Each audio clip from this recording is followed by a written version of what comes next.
E se eu te dissesse que quase tudo o que você imaginou sobre o reino de Deus está incompleto? E se não for um lugar para onde você vai depois de morrer, mas uma realidade na qual você pode viver agora mesmo? A maioria das pessoas ouve a frase reino de Deus e imediatamente pensa no céu.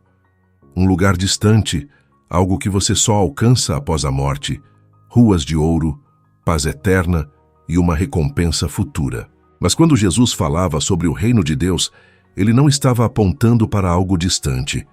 Ele estava apontando para algo próximo, algo presente, algo que já estava em movimento. E aqui está a parte mais chocante.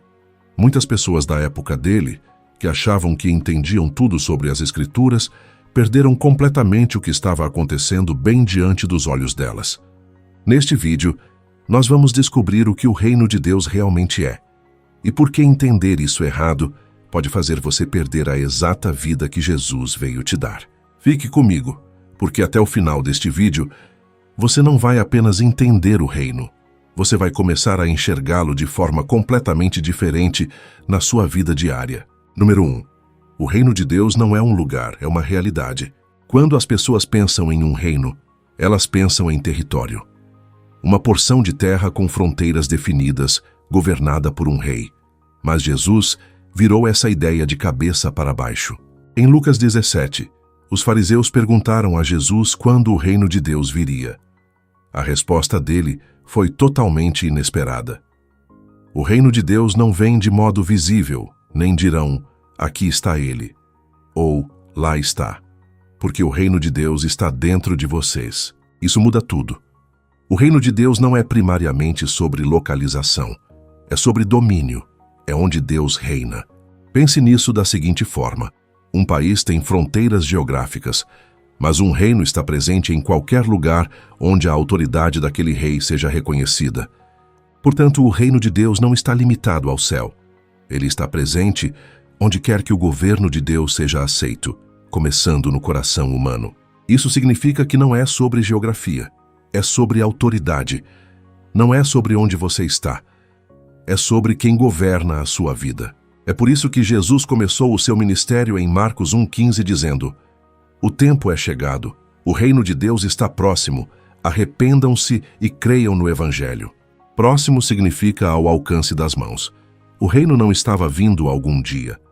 Ele já estava chegando através dele. Número 2. O reino de Deus é oculto, não óbvio. Se o reino de Deus é real, por que mais pessoas não o veem?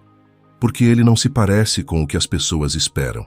Em Lucas 13, Jesus compara o reino a uma semente de mostarda, minúscula, quase invisível no começo, e a compara ao fermento, algo escondido que lenta e silenciosamente transforma toda a massa. Essas não são imagens poderosas, grandiosas e óbvias. São quietas, sutis e fáceis de ignorar. E esse é exatamente o ponto. O reino de Deus frequentemente começa pequeno. Um coração transformado, uma decisão de perdoar uma dívida antiga, um momento de rendição no quarto, uma vida voltando para Deus. Visto de fora, pode não parecer impressionante no início, mas por dentro, algo infinitamente poderoso está acontecendo. Pense no fermento na massa do pão. Você não consegue vê-lo trabalhando, mas com o tempo, ele muda a estrutura de tudo. Da mesma forma, quando Deus começa a governar na sua vida, os seus pensamentos começam a mudar, os seus desejos mudam de direção e as suas ações começam a refletir algo novo. O reino cresce de dentro para fora. Foi por isso que muitos perderam a chegada de Jesus. Eles estavam procurando por uma revolução política, um trono visível e poder imediato. Mas em vez disso, receberam um professor humilde, um rei servo e uma transformação silenciosa. E como não atendeu às expectativas arrogantes deles, eles o rejeitaram. Número 3. O reino de Deus exige rendição, não status. Um dos maiores equívocos é achar que o reino é para os superqualificados, os religiosos, os moralmente perfeitos e a elite espiritual. Mas Jesus ensinou o exato oposto. Em Mateus 18:3 ele disse: se vocês não se converterem e não se tornarem como crianças, de modo algum entrarão no reino dos céus. Crianças não chegam exigindo status. Elas chegam com dependência. Entrar no reino não é sobre o quanto você sabe de teologia, o quão bom você tem sido, ou o quão religioso você parece. É sobre humildade e rendição. Jesus também disse em Mateus 5:3: Bem-aventurados os pobres em espírito. Ser pobre em espírito significa reconhecer a sua total falência sem Deus. O reino pertence àqueles que dizem: eu não consigo me salvar, eu preciso de Deus, eu abro mão do controle. Isso é difícil porque nós naturalmente queremos o controle. Queremos dirigir as nossas próprias vidas, definir o que é certo e errado e permanecer independentes. Mas o reino de Deus opera sob um princípio diferente. Deus é o rei, não nós. E você não pode ter um reino sem um rei. Então entrar no reino significa descer do trono da sua própria vida e deixar Deus assumir o seu lugar de direito. Se isso está abrindo os seus olhos, não assista passivamente. Curta este vídeo, comente, venha o teu reino aqui embaixo e compartilhe isso com alguém que precisa de uma nova compreensão da verdade de Deus. E certifique-se de estar inscrito no canal. Número 4.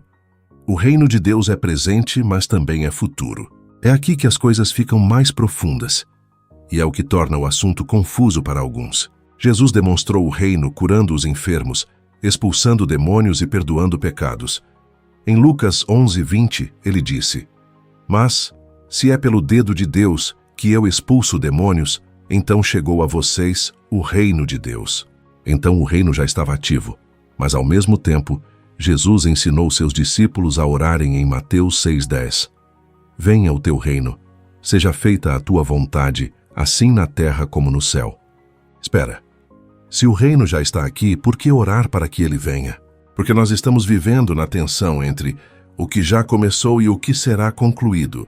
Neste exato momento, o reino de Deus está invadindo vidas. Corações estão sendo transformados. A escuridão está recuando, mas nem tudo está totalmente restaurado ainda. Ainda existe pecado, sofrimento e dor neste mundo quebrado. O reino será totalmente revelado no futuro. Apocalipse 21:4 promete que Deus enxugará dos seus olhos toda lágrima.